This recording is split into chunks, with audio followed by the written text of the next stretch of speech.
Hello friends, welcome to our YouTube preparation channel. दोस्तों, मेरे बेल और मैं आज आप सबके सामने mock test for BEd entrance Assam university Silchar 2024 का लेके आया हूँ।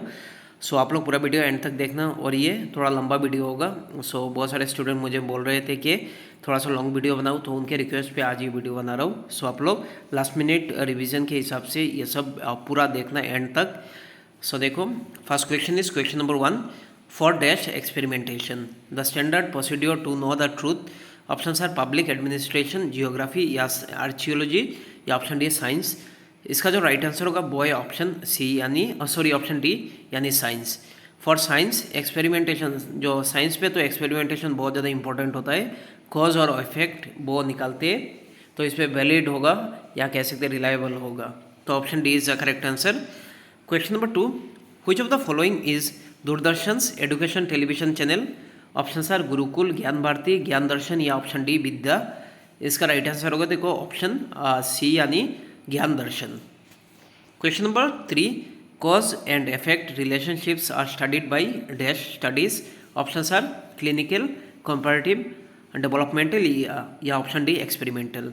इसका राइट आंसर होगा देखो ऑप्शन डी यानी experimental. Question number 4, which one of the following is the most important elements in teaching. तो कौन सा मतलब कह सकते हैं मोस्ट इंपॉर्टेंट एलिमेंट है टीचिंग का। Options are relationship between teachers and student या सब्जेक्ट मैटर या option C teaching techniques and aids used या ऑप्शन डी स्टूडेंट्स नॉलेज। थोड़ा सा टाइम लेना आप लोग। इसका जो राइट आंसर है वो है ऑप्शन ए यानी relationship between teachers and student. ठीक है, ये मोस्ट इंपॉर्टेंट है, साथ ही साथ सब्जेक्ट मैटर का भी। तो option A is the correct answer. Question number 5, dash is the apex institution involved in planned and coordinated development of the teacher education system in the country। कौन सा मतलब कह सकते हैं एकदम हाईएस्ट या कह सकते हैं एपेक इंस्टीट्यूशन है जो कोऑर्डिनेट करता है और प्लान करता है teacher education system in the country. Option sir UGC, NCERT, NCTE या एक्सीड। इसका राइट आंसर होगा देखो ऑप्शन सी यानी NCTE. Question number 6, what is the main purpose of the punishment to the student. तो देखो, एक पनिशमेंट होता है निगेटिव पनिशमेंट, एक पॉजिटिव पनिशमेंट। तो इस पर हम लोग पॉजिटिव जो पनिशमेंट है उसके बारे में बात कर रहे हैं। तो कौन सा राइट आंसर होगा। 4 ऑप्शन दिया हुआ है, इसका जो राइट आंसर है वो है ऑप्शन सी यानी रिफॉर्म द ऑफेंडर। इससे मतलब कह सकते हैं ऑफेंडर को रिफॉर्म करना। तो it is positive punishment. Question number 7, who believed that heredity plays an dominant part in identical twins. Option are Pearson, Darwin, Galton या option D none of this. इसका जो राइट आंसर होगा वो है option C यानी गेल्टन। और ये teaching aptitude का क्वेश्चन है।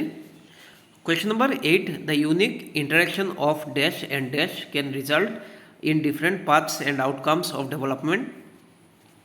तो देखो 4 ऑप्शन है, इसमें से जो राइट आंसर होगा वो है ऑप्शन सी यानी हेरिडिटी और एनवायरनमेंट। ये यूनिक रोल प्ले करता है। Question number 9, according to Lev Vygotsky children cognitive development occurs in stage, ये जीन पियाजेट ने बोला था। उसके बाद देखो maturation of the schemas lead to the cognitive development in children या option C language plays an important role in cognitive development of children. इसमें right answer होगा देखो ऑप्शन सी यानी जो लैंग्वेज प्ले करता है an important role in cognitive development of children. ठीक है, और लेब वाइगोट्स्की कह सकते हैं father of socio cultural theory, ये भी याद रखना। Question number 10, a child centred classroom is one in which. तो कौन सा राइट आंसर होगा देखो ऑप्शन ए जो है the teacher uses reward and punishment to direct children's behaviour, ये गलत है। ठीक है, so option B is the correct answer. The teacher is flexible and caters to the needs of the individual children, ये right answer है। Option B is the correct answer.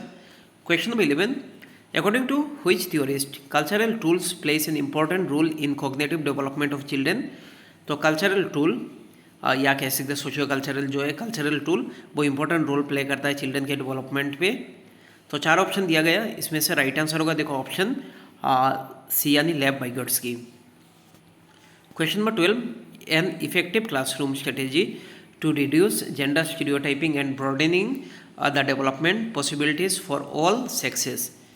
तो कौन सा होगा जो क्लासरूम मतलब स्ट्रेटेजी जिससे मतलब रिड्यूस किया जा सकता है जो जेंडर स्टीरियोटाइप। ठीक है, तो इसका राइट आंसर होगा देखो option B formed mixed sex activities and promote discussion, ये सही है। तो option B is the correct answer. Question number 13, multilingualism in a classroom needs to be understood as dash by the teacher. Multilingualism जो classroom में वो किस हिसाब से मतलब देखना चाहिए, इसका राइट आंसर होगा देखो ऑप्शन सी यानी एन एसेट एंड रिसोर्स। ठीक है। Question number 14, needs of gifted and creative children can be addressed by. तो कैसे मतलब जो गिफ्टेड और क्रिएटिव चिल्ड्रन इसका मतलब नीड को एड्रेस कर सकते हो, इसका राइट आंसर होगा देखो option C giving challenging task. उनको मतलब चैलेंजिंग टास्क देना and activities to prevent boredom. नहीं तो वो मतलब जल्दी जल्दी सीख लेते हैं, इससे वो बोर्डम फील करते हैं। Question number 15, children with dyslexia can be identified. ये कह सकते जो कौन सा राइट आंसर है मैं बोल देता हूँ, उसके बाद ये मैं उसके बारे में डिटेल में बोलूँगा। So option A is the correct answer. Analyse their reading and writing skill. ठीक है, ये डिसलेक्सिया, ये याद रखना। और डिसकैलकुलिया वो है मतलब कह सकते हैं जो मैथमेटिकल कैलकुलेशन में प्रॉब्लम होता है उसको क्या बोलते हैं, dyscalculia. Question number 16, the process of incorporating new information into existing knowledge is known as, इसको एसिमुलेशन बोलेंगे। whereas the process of adjusting our schemas to fit new information and event is known as accommodation। ये याद रखना। तो option D is the correct answer. Question number 17, the concept of the mental as was introduce for the first time in the year. तो कौन सा right answer होगा, इसका जो राइट आंसर है वो है ऑप्शन ए यानी Binet Simon scale 1905। Question number 18, a teacher makes use of a variety of tasks to cater to different learning style of his or her learners, she influenced by। तो कौन सा right answer होगा, इसका जो right answer है वो है option B यानी गार्डनर्स जो मल्टीपल इंटेलिजेंस थ्योरी। ये भी याद रखना, मल्टीपल इंटेलिजेंस थ्योरी के फादर कौन है या प्रोपाउंडर कौन है, वो है Harvard gardener. Question number 19, logical mathematical intelligence is associated with, इसका राइट आंसर होगा देखो ऑप्शन ए यानी two factor theory. Question number 20, which one is not an important factor of creativity। तो कौन सा मतलब कह सकते हैं इंपॉर्टेंट फैक्टर है और not an important factor of creativity. ठीक है, ओरिजिनलिटी ये तो होना चाहिए, फ्लुएंसी फ्लेक्सिबिलिटी ये होना चाहिए। तो option B is the correct answer यानी डिसिप्लिन। अभी देखो सेक्शन बी, पहले हम लोगों ने सेक्शन ए पे डिस्कस किया था टीचिंग एप्टीट्यूड, और अभी हम लोग डिस्कस करेंगे सेक्शन बी पे current trends and issues in education. तो इस पर मार्क्स 10 है। Question number 21, NEP 2020 set targeted to achieve the foundational literacy and numeracy यानी FLN इन primary school by option are 2024, 26, 25, 2030। इसका राइट आंसर होगा देखो ऑप्शन सी यानी 2025। ये याद रखना। ऐसा भी क्वेश्चन आ सकता है FLN का फुल फॉर्म क्या है, वो है foundational learning literacy and numeracy. ठीक है, तो ऑप्शन इधर कुछ नहीं होगा, तो इधर जो ऑप्शन रहेगा उस पर ही देना आप लोग, फाउंडेशनल लिटरेसी एंड न्यूमरेसी। और ये कह सकते हैं क्लास 3 तक क्लास के मतलब कह सकते कवर करता है, ये याद रखना। और NEP 2020 के मतलब कह सकते कौन चेयरमैन थे, तो इसका राइट आंसर होगा देखो डॉक्टर के Kasturi Rangan. Question number 22, the essential element mentioned in NEP 2020 with regard to the primary education is in options are kindergarten scheme या FLN, functional literacy and numeracy या फाउंडेशनल लिटरेसी एंड न्यूमरेसी, या option D pre primary education. इसका right answer होगा देखो FLN यानी foundational literacy and numeracy. और ये सब क्वेश्चन मोस्ट इंपॉर्टेंट है, आप लोग पूरा वीडियो एंड तक देखना। Question number 23, for primary classes which evaluation system should be preferred. Primary classes के लिए कौन सा मतलब कह सकते हैं इवैल्यूएशन सिस्टम हम लोग प्रेफर करेंगे, फॉर्मेटिव, ओरल, समेटिव या इंटरव्यू बेस्ड। इसका राइट आंसर होगा देखो ऑप्शन ए यानी formative assessment. Question number 24, TBLT in second language teaching is, इसका फुल फॉर्म क्या है सेकेंड लैंग्वेज टीचिंग के अकॉर्डिंग। सो देखो इसका राइट आंसर होगा देखो टास्क बेस्ड लैंग्वेज टीचिंग यानी option C is the correct answer. Question number 25, there are 4 different kind of reading. तो 4 मतलब रीडिंग है 4 टाइप, तो कौन सा राइट आंसर होगा, स्कीमिंग, स्कैनिंग, एक्सटेंसिव और इंटेंसिव। तो option D is the correct answer. Question number 26, the launch of satellite channel by IGNOU. So इधर 2023 हो गया, ये 2003 होना चाहिए था, तो 2003। For technological education for growth and development of distance education is, तो कौन सा राइट आंसर है देखो ज्ञान दर्शन चैनल, एकलव्य चैनल, महर्षि चैनल या नन ऑफ द अबव। इसका राइट आंसर होगा देखो ऑप्शन बी यानी Eklavya channel. Question number 27, NCERT was established on 1 September 1961 या 2 September 1961। सो कौन सा राइट आंसर होगा? इसका जो राइट आंसर है वो है ऑप्शन ए यानी 1 सितंबर 1961। Question number 28, DIETs were established या कह सकते हैं setup on the recommendation of. इसका राइट आंसर होगा देखो ऑप्शन ए यानी NP 1986। और ये NP 1986 ये सेकंड मतलब कह सकते हैं नेशनल पॉलिसी था एजुकेशन से रिलेटेड। तो इसका मतलब चेयरमैन कौन थे जिसने रिकमेंडेशन किया था? वो रामामूर्ति थे, ये भी याद रखना। और हमारे असम में डाइट जो एस्टेब्लिश हुआ था वो 1989 पे हुआ था, ये भी याद रखना। और डाइट फर्स्ट टाइम एस्टेब्लिश हुआ था 1987। ये सब लिख के रख देना और वीडियो को 2-3 बार सुन लेना। Question number 29, NCERT act as a nodal centre at the national level for the implementation of.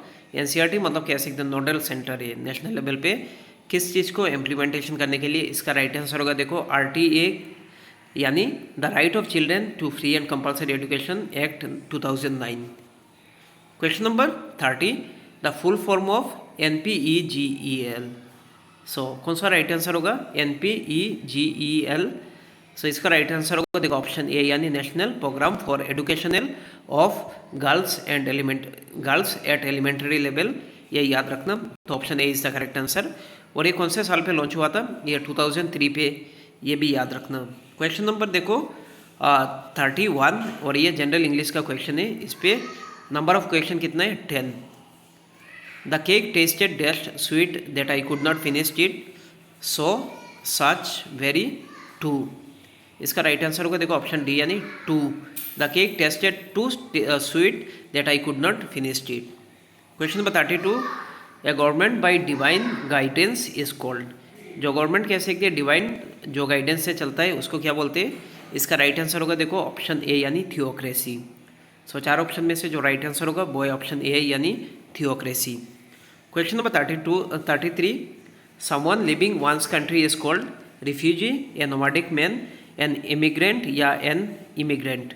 इसका राइट आंसर होगा देखो ऑप्शन सी यानी एन इमिग्रेंट। ठीक है।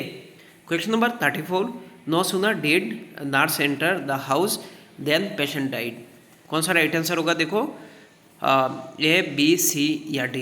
इसका राइट आंसर होगा देखो ऑप्शन सी यानी द हाउस THEN, इसको मतलब चेंज करके हम लोग THAN यूज़ कर सकते हैं। तो option C is the correct answer. तो इधर गलत है। ठीक है। क्वेश्चन नंबर 35 और ये एरर का क्वेश्चन है। The funeral service was to be conducted by the family priest. तो क्या है? कौन सा राइट आंसर है? इसका जो राइट आंसर है वो है ऑप्शन ए यानी इस पर गलती है। देखो फ्यूनरल खुद ही एक सर्विस है तो हम लोग फ्यूनरल बस लिख सकते हैं, सर्विस नहीं लिखेंगे। तो option A is the correct answer. Question number 36, I forgot to return back the books to you. तो कौन सा राइट आंसर है देखो A, B या C, D। इसका राइट आंसर होगा देखो ऑप्शन देखो बी यानी टू रिटर्न। तो इस पर बैक मतलब ऐसे ही लग गया। ठीक है, बैक नहीं लगाना चाहिए था, तो इस पर गलत है। तो एरर इस पे, तो option B is the correct answer. तो ऐसा होना चाहिए था I forgot to return the books to you. Question number 37, dash is the synonym of the denial. Denial का मीनिंग क्या है? कुछ चीज़ों को मतलब कह सकते हैं रिजेक्ट करना। तो 4 ऑप्शन में से जो राइट आंसर होगा वो है ऑप्शन ए यानी रिजेक्शन। और इसका मतलब अगर कह सकते हैं एंटोनिम होता तो इसका राइट आंसर होता एक्सेप्टेंस। ठीक है, तो थोड़ा सा चीज़ों को टेक्निकली समझ जाना आप लोग। Question number 38, the antonym of the artificial. Artificial का एंटोनिम यानी ऑपोजिट मीनिंग क्या है? टेलर्ड, ऑर्डिनरी, पॉसिबल या नेचुरल। इसका राइट आंसर होगा देखो ऑप्शन डी यानी natural. Question number 39, it was perilous journey across the mountain. Option are tiring, thrilling, deadly या रिस्की। इसका राइट आंसर होगा देखो ऑप्शन डी यानी रिस्की। ठीक है। क्वेश्चन नंबर 40 देखो, choose the best expresses meaning of the given word prohibition. तो कौन सा राइट आंसर होगा? इसका जो राइट आंसर है वो है ऑप्शन डी यानी ऑर्डर फॉरबिडिंग समथिंग। प्रोहिबिट करना, कुछ ऐसे ऑर्डर जिसको मतलब कह सकते हैं जो फॉरबिड करता है, रोकता है किसी चीज़ को।